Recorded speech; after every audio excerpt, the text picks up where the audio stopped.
हमारी रोजी में अल्लाह ने अगर हमें मालिक के निसाब किया है तो अगर ज़कात हमारे ऊपर है तो क्यों ना हम ज़कात निकालें। कितने लोग हैं लेकिन ऐसे ही खाते हैं। अगर तुमने ज़कात नहीं निकाली तो माल बढ़ेगा नहीं। आपकी ये सोच है कि अगर मैं ज़कात नहीं निकालूंगा तो मेरा माल बढ़ जाएगा। जलसे में आने वालों इस सोच को निकालना पड़ेगा। तेरा माल बढ़ेगा नहीं बल्कि तेरा माल घटता रहेगा। तेरे घर की बरकतें निकल जाएंगी। तेरे घर का सुकून और करार खत्म हो जाएगा। तेरी जिंदगी का करार खत्म हो जाएगा। जलसे में आने वालों, अगर अल्लाह ने आपको मालिक के निसाब किया है तो हिसाब लगा के ज़कात निकालो। घर का जो मालिक मैन मुखिया है उसको चाहिए कि साल में एक बार बिल्कुल कलम लेके बैठ जाए और एक एक सिक्के का ज़कात निकाले, इसलिए कि मरने के बाद इसका हिसाब तुझसे होगा। बड़ा सख्त बैठेगा और तू क्या सोचता है कि ज़कात दे दूंगा तो मेरा माल घट जाएगा? नहीं, बल्कि तेरा माल बढ़ जाएगा। बल्कि तू डॉक्टरों के पास जाने से बचेगा। बल्कि तेरा माल कोर्ट कचहरी में जाने से बचेगा। बल्कि तेरा माल, सुन ले, दूसरी गलत जगहों से जाने से बचेगा। अगर अल्लाह ने तेरे पास ज़कात वाजिब किया है, ज़कात निकाल, अपने माल को पाक कर। बेशक बेशक। लेकिन कितने लोग हैं, बहुत कम लोग हैं जो हिसाब लगा के ज़कात को निकालते हैं। सोचते निकाल दिया तो कम हो जाएगा। लोगों, तुम्हारी सोच गलत है।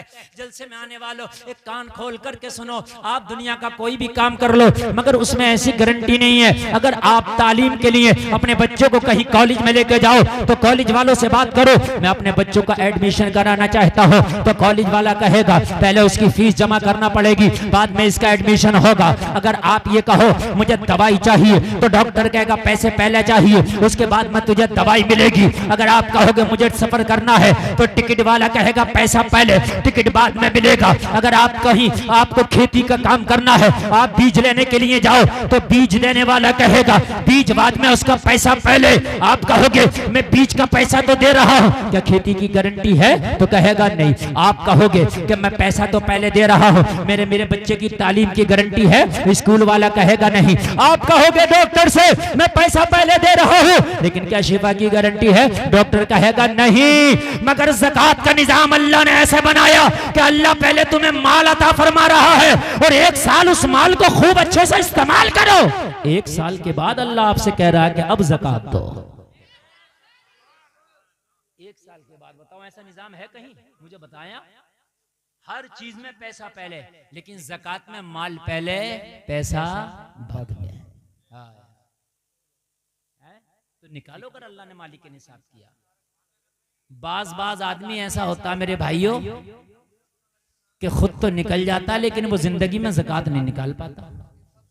खुद निकल जाता है वो लेकिन ज़कात वो निकाल नहीं पाता। अगर ज़कात नहीं निकालोगे ना, जलसे में आने वालों बड़ा खतरनाक मसला है, बहुत खतरनाक है। तेरे घर वाले खाएंगे, तेरे बीवी बच्चे खाएंगे, सब ऐश करेंगे, लेकिन ज़कात तूने नहीं दी तो हिसाब तुझसे होगा। बड़ा खतरनाक होगा। कब्र में पैर लटके पड़े हैं, कब्र में अगर मदरसे का कोई रसीद काटने पहुंचा तो जान निकल जाए। जान कहता बड़ा बेटा घर पे नहीं है, बाद में आइयो। अब छोटा बेटा घर पे नहीं है, अब्बा जी तुम्हारा जाने का टाइम हो रहा है, जो दे रहे हो दे दो अपने हाथ से।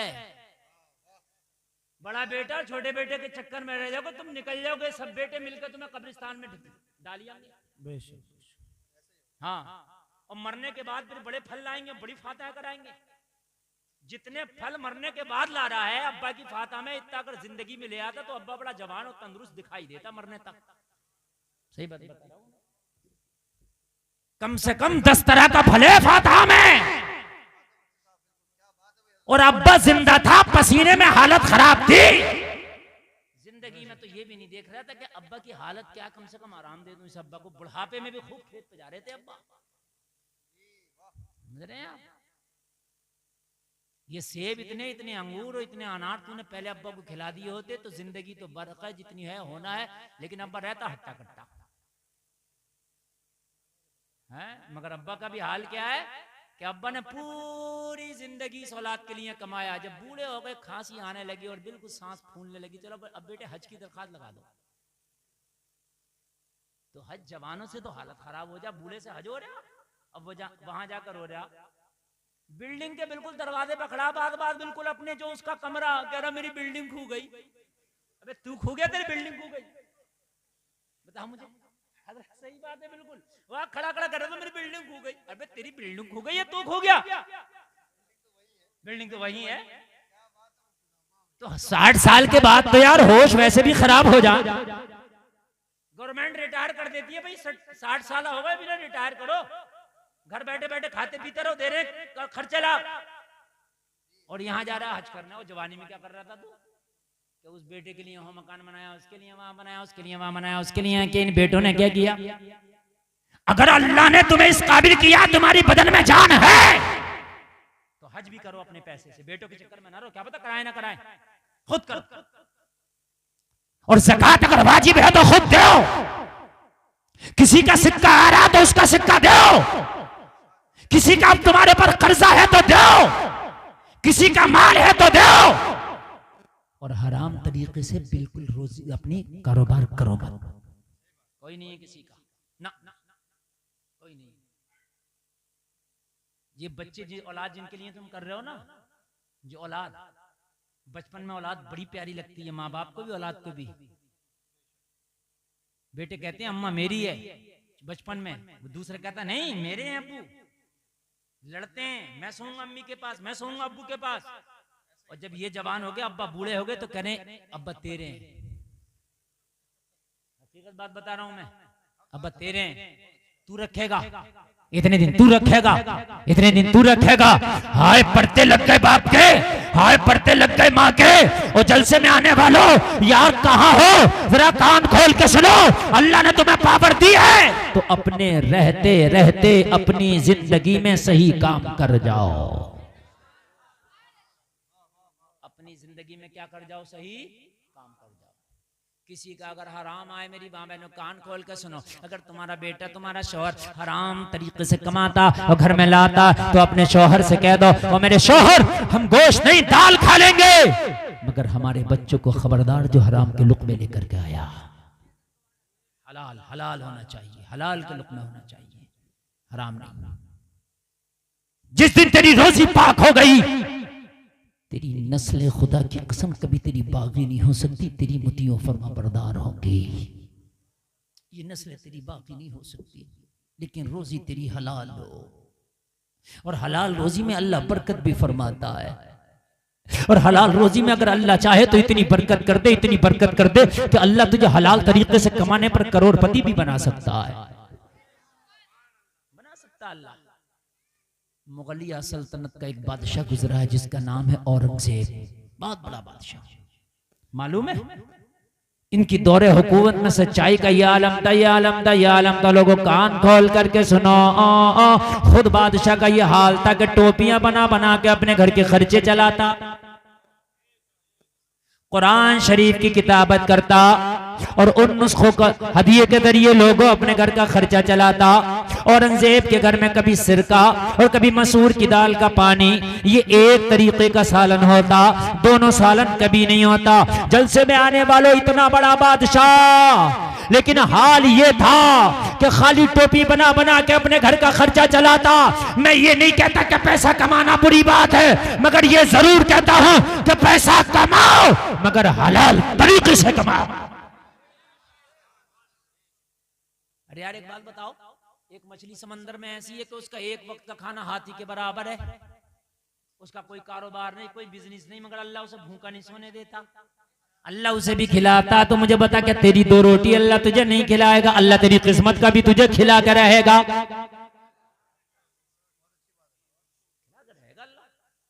अच्छा एक बात और बताऊं मैं आपको, 18,000 मखलूकात अल्लाह की, एक इंसान है इसका कारोबार है, बाकी किसी का कारोबार ही नहीं है। सबके पेट भर रहे हैं, इस इंसान का ही पेट नहीं भर रहा। बात हकीकत है कि नहीं? पेट सबके भर रहे हैं, हाथी का भी पेट भर रहा, परिंदों का भी पेट भर रहा, चरिंदों का भी पेट भर रहा, मछलियों का भी पेट भर रहा, सबका पेट।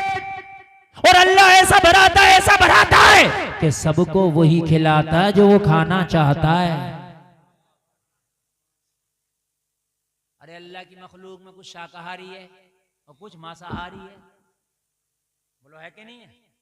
जो मांसाहारी है अल्लाह उसे मांस खिलाता है, जो शाकाहारी है अल्लाह उसे शाकाहारी खिलाता है। बोलो खिलाता कि नहीं खिलाता है? मखलूक इतनी वो क्या क्या खाती हैं उनका नाम तो दूर रहा, उनका ये भी पता नहीं होगा ये ग़िज़ा क्या खाएंगे, और अल्लाह उनकी ग़िज़ा भी मालूम है क्या खाएंगे, सब खिला रहा। तो बताओ हमें कैसे नहीं खिलाएगा? मेरे भाई बताइए कैसे नहीं खिलाएगा? हैं? औरंगजेब के एक उस्ताद थे मुल्ला अहमद जीवन। सुभान अल्लाह। मुल्ला अहमद जीवन बहुत बड़े आलिम का नाम है, बहुत बड़े आलिम।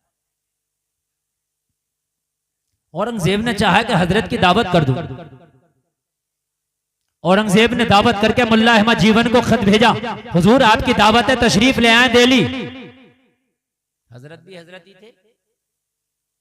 खत के जवाब में लिखा, औरंगजेब मदरसे में पढ़ाता हूँ, तेरे यहाँ आऊंगा तो छुट्टी होगी, और मदरसे की छुट्टी करना नहीं है, शाबान में मदरसे की छुट्टी पड़ेगी तो शाबान में तेरे यहाँ दावत खाने आऊंगा। सुभान अल्लाह बोल दो। अगर आज का होता तो सब कुछ छोड़ दो, बादशाह का नौता आ गया मियाँ, पहले दावत खाई जाएगी, बाद में देखा जाएगा बादशाह शहंशाह हिंदुस्तान। मगर कहा चाहे शहंशाह हिंदुस्तान हो या कोई हो, लेकिन जाएंगे जब जब मदरसे से छुट्टी मिलेगी। अच्छा, बादशाह भी ऐसा था। आज का होता तो तकब्बुर वाला, घमंड वाला, तो कहता भाई जरा पकड़ के लाओ, ये मौलवी आया नहीं, इसे पकड़ के लाओ और वहीं से लठ्याती हुए लाना। हकीकत बता रहे हैं ना, हाँ आएगा क्यों नहीं, हम बादशाह। लेकिन बादशाह खुश हुआ। हजरत वाकई आपको अपनी जिम्मेदारियों का एहसास है। बादशाह ने शाबान में इंतजार किया। शाबान में लोगों जरा गौर करो, मुल्ला अहमद जीवन दिल्ली दावत के लिए पहुंचे। बादशाह के दस्तरखान पे बैठे। जलसे में आने वालों जरा कान खोल करके सुनो। बादशाह के दस्तरखान पे बैठे, दो तरह का सालन आया, मसूर की दाल का पानी पतला और सिर का रखा गया और रोटी रखी गई।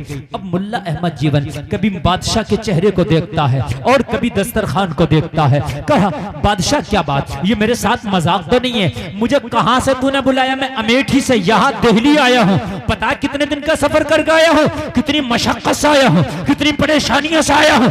अरे ये खाना ही खिलाना था तो मैं अपने घर वहां भी खा लेता, ये बादशाह की शाही दावत है। कहने लगा, हुजूर ये आप हैं, इस वजह से दस्तरखान पर 2 सालन है, वरना आज तक कभी मेरे दस्तरखान पर 2 सालन नहीं हुआ। या तो सिरका ही होता या ये दाल ही होती। आप हैं तब 2 हैं हुजूर, चूंकि आप मेरे मेहमान हैं। अब हजरत भी ने खामोश हो गए। सुभान अल्लाह। खाया, अल्लाह का शुक्र अदा किया। अल्लाह का शुक्र अदा करने के बाद कहा, औरंगजेब इजाजत दे, मैं घर जाना चाहता हूं। औरंगजेब ने इजाजत दिए, जाने लगे। औरंगजेब ने इन्हें नजर पेश की, तोहफा हदिया नजराना पेश किया, लिफाफा रख लिया। लिफाफे में बादशाह ने जो पेश किया था वो 54 था। कितना था नजराना? बस। शहंशाह हिंदुस्तान 54 दे दिया। इन्होंने 54 लेके बोले, क्या करें यार, क्या करें? कपास का बीज खरीद लिया 54 से। क्या खरीद लिया? कपास, ये रुई जो होती है, और वो जाकर खेती इसकी शुरू कर दी। इधर बादशाह दिल्ली से चला गया और जंग में मसरूफ हो गया। 14 साल तक जंग लड़ता रहा। 14 साल के बाद जब दिल्ली वापस आया, अपने वजीरों को बुला के पूछा, बताओ हुकूमत का हाल क्या है, बताओ कितना टैक्स जमा किया, बताओ किस तरीके का बैतुल माल का हाल है, गरीबों का वजीफा बंद तो नहीं हुआ? कहा, हुजूर सारे मामला ठीक से चल रहे हैं, सारे हालात ठीक से चल रहे हैं, मगर एक ऐसा उद्योगपति नया पैदा हुआ कि अभी उस पर टैक्स नहीं लगा सके, इसलिए कि आपके डर की वजह से उस पर हमने टैक्स नहीं लगाया। अगर आप इजाजत दें तो उस पर टैक्स लगाए। आपकी हुकूमत में नया अमीर हुआ है, नया बिजनेसमैन हुआ है, बहुत तरक्की कर गया है, बहुत मालदार और अमीर है। बादशाह ने कहा, कौन है? अरे मुझसे पूछने की जरूरत क्या थी, टैक्स लगा देते। कहने लगे, हुजूर कोई आम आदमी नहीं, आपका उस्ताद मुल्ला अहमद जीवन है। इतना गरीब आदमी था कि घर में बच्चों का खर्चा नहीं चलता था हजरत का, लेकिन अब इतने अमीर हो गए, इतने अमीर हो गए कि नजर में आ गए इनकम टैक्स की। था नजर में इनकम टैक्स वाले डिपार्ट के, लेकिन उन पर क्यों नहीं लगाया? यार बादशाह के ये उस्ताद हैं, कहीं बादशाह बुरा ना मान जाए। कि मेरे हजरत पे लगा दिया। लेकिन यहां तो हाल ये है, एक ही सफ में खड़े हो गए महमूद अयास, ना कोई बंदा रहा ना कोई बंदा नवाज। आज के जमाने में क्या होता है, अपना है तो कितने भी गुनाह वॉशिंग मशीन ने धुल दिया, और दूसरा है तो कितना भी नेक है उस पर मुकदमे इतने लगे कि उसे बेचारे की हालत खराब हो गई। लेकिन यहाँ का हाल उस्ताद है, मगर कहा उस्ताद को छोड़ दो, अगर औरंगजेब भी टैक्स की जद में आए तो औरंगजेब का भी कान पकड़ के टैक्स ले लो। ऐसे हुकूमत चलती है और ऐसे ही घर चलते हैं। बात समझ में आ रही है कि नहीं आ रही है? ऐसा नहीं होना चाहिए। पंचायत करने बैठ गए तो देख रहे हैं कि मेरी पार्टी का इधर को, अब बेफिक्र रहे तो तूने हराम कितने किया, कौन तेरी सी ना। खबरदार, अगर किसी का फैसल बन के बैठे हो, किसी का फैसला करने बैठे हो, तो ये देख तराजू तेरे हाथ में दी है, फरिश्ता नामा अमाल में लिख रहा। अगर किसी का हक मार लिया, ये गरीब तो खामोश होकर अपने दिल को दबा के बैठ जाएगा, बताने मैशर में हिसाब तुझे देना होगा। बड़ा खतरनाक मसला है। कितनों के मामले लोगों आज इन पंचों की वजह से खराब हो गए, इसलिए कि पंचों ने फैसले ऐसे कर दिए बिल्कुल नाजायज कि गरीब को बिल्कुल सरासर दबा दिया, और अपने आप को कहता है कि मैं बहुत बड़ा पंच हूं, मैं बहुत बड़ा पंच हूं। मियां दुनिया की पंचायतें हम करते हैं, ये देख तूने सही कितनी की है, वही है तेरी पंचायत जो तूने सही की है।